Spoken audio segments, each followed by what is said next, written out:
2018 പ്രളയത്തിൽ തങ്ങൾ ജീവിച്ചിരുന്ന സ്ഥലം വാസയോഗ്യമല്ലാതായി. അതോടുകൂടി വീരാൻകുടി കോളനിക്കാർക്ക് സർക്കാരാണ് വാഗ്ദാനം നൽകിയത്. ജീവിക്കാനും കൃഷി ചെയ്യാനും വാസയോഗ്യമായതും കൃഷിയോഗ്യമായതുമായ ഭൂമി നൽകാമെന്ന്. പക്ഷേ ആ ഭൂമി ഇതുവരേക്കും നൽകിയില്ല എന്ന് മാത്രമല്ല, അവരുടെ ജീവിതം വളരെ ദുരിതത്തിലേക്ക് തള്ളിവിടുകയും ചെയ്തു. ഞങ്ങൾ എന്തോരം ചോദിച്ചു, ഞങ്ങളൊന്ന് ചുട്ട് മാത്രം ചെറിയ പിള്ളേരൊക്കെ കെട്ടാന്ന് പോലും ചോദിച്ചായിരുന്നു. ഈ വെയിലത്തും തണുപ്പിലും കിടക്കുന്നതുകൊണ്ട് എന്തെന്നാലോ സഹായത്തിന് ചെയ്തുമായിരുന്നു. കുട്ടികളൊക്കെ എന്താ ചെയ്യുക? രാത്രി കുട്ടികൾ ഇവിടെ തന്നെ കിടന്നോളും. പിന്നെ എന്ത് ചെയ്യാൻ പറ്റും? മഞ്ഞത്തും തണുപ്പത്തും വെയിലത്തും ഉച്ചയ്ക്കും അതുപോലെ വെയിലത്ത് ഞങ്ങൾ ഈ തണലിലൊക്കെ പോയിരിക്കും, ഇങ്ങനെ മരത്തിൻ്റെ അടിയിലൊക്കെ. ഈ പാറപ്പുറത്ത് 3 കല്ല് വെച്ച് അതിലടുപ്പ് കൂട്ടി അവർ ഭക്ഷണം വയ്ക്കുന്നു. ഇതൊക്കെ ചോറ് വെക്കേണ്ട സ്ഥലം. ഇതുണ്ടോ? ഇതൊക്കെ ചോറ് വെക്കേണ്ടത്. നിങ്ങൾ ആനക്ക് മേടിച്ചിട്ട് ഇതൊക്കെ മാറി മാറി ഇരുന്ന് വെക്കേണ്ട സ്ഥലം. ആന ഒന്നതിനപ്പുറത്ത് വരും, കാട്ടുപോത്ത് ആന എല്ലാം വരും.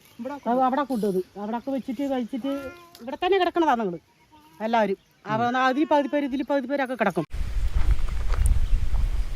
നമ്മുടെ നാട്ടിലെല്ലാം കുഞ്ഞുങ്ങൾ വെയിലേൽക്കാതെയും മഴയേൽക്കാതെയും മഞ്ഞേൽക്കാതെയും എല്ലാം രാത്രി കിടന്നുറങ്ങുമ്പോൾ വീരാൻകുടിയിലെ കുഞ്ഞുങ്ങൾ കിടന്നുറങ്ങുന്ന സ്ഥലമാണ് ഇത്.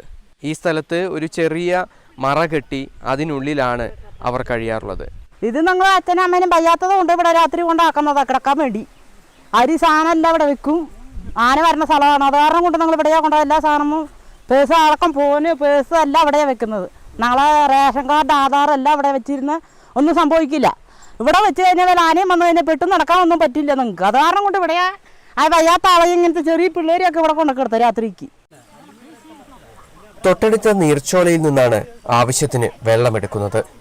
പക്ഷേ എത്ര നാൾ ഇങ്ങനെ കഴിയാൻ സാധിക്കും? ജീവിക്കാൻ ഒരു തുണ്ട് ഭൂമിക്കായി, കൃഷിക്കായി കാടിന്റെ മക്കൾ പോരാടുകയാണ്. ഇത്രയും സ്ഥലം വെച്ച് അളത്തിയിട്ട കാടാത്. അപ്പൊ ഈ വീരം കൊള്ളിക്കാൻ വേണ്ടി എന്തിനാണ് സർക്കാർ ഇവിടെ കാട് അളത്തിയ? അതേ ഞങ്ങൾ പറഞ്ഞോളൂ. 2023 ഈ കാട് അളത്തിയിട്ട് 2 കൊല്ലം ഞങ്ങൾ ജയിച്ചായിരുന്നു. ഈ 2ാമത്തെ കൊല്ലാണ് ഞങ്ങൾ ഇവിടെ കയറി വന്ന് ഇത്രയും ബുദ്ധിമുട്ടിൽ ഞങ്ങൾ കയറി വന്ന് ഇവിടെ ഇരിക്കണത്. ഇത് വിട്ട് വേറെ സ്ഥലത്ത് പോകില്ല, ഞങ്ങൾ ഇവിടെ തന്നെ കിടക്കും. കാട്ടിൽ അതിക്രമിച്ച് കയറിയവരല്ല ഇവർ, കാട്ടിൽ ജനിച്ചു വളർന്നവരാണ്. ഇവരും മനുഷ്യരാണ്. സർക്കാർ അനുഭാവപൂർവ്വം ഇവരുടെ പ്രശ്നങ്ങൾ പരിഹരിക്കുക തന്നെയാണ് വേണ്ടത്. അതൊരു മാനുഷിക പരിഗണനയാണ്. ശരവണ്ണൊപ്പം MS ലിഷോയ്, മാതൃഭൂമി ന്യൂസ്, തൃശ്ശൂർ.